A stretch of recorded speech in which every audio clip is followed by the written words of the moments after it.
వర్గీకరణ చట్టం తెచ్చినామని చెప్పి ఎంత గొప్పలు చెప్పుకున్నా చట్టం రాకముందు మా బిడ్డలకు ఏ నష్టం తీసుకొచ్చారో ఆ నష్టం ఇప్పుడు వెంటనే భర్తీ చేయడానికి అవకాశం లేదు.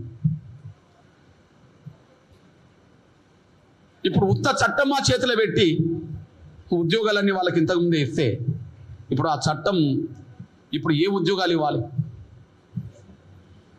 ఇప్పుడు ఆ చట్టం మాకు ఏ ఉద్యోగాలు ఇవ్వాలి?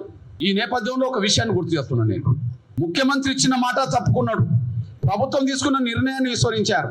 ముఖ్యమంత్రి ఆగస్టు 1వ తారీఖు నాడు నిండు శాసనసభలో సుప్రీంకోర్టు తీర్పు వచ్చిన రోజే మాట్లాడుతూ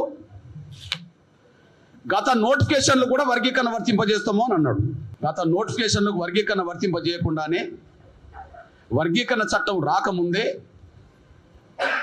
టీచర్ పోస్టులతో పాటు జూనియర్ లెక్చరర్ పోస్టులతో పాటు చాలా డిపార్ట్మెంట్లలో ఉద్యోగాలు భర్తీ చేశాడు.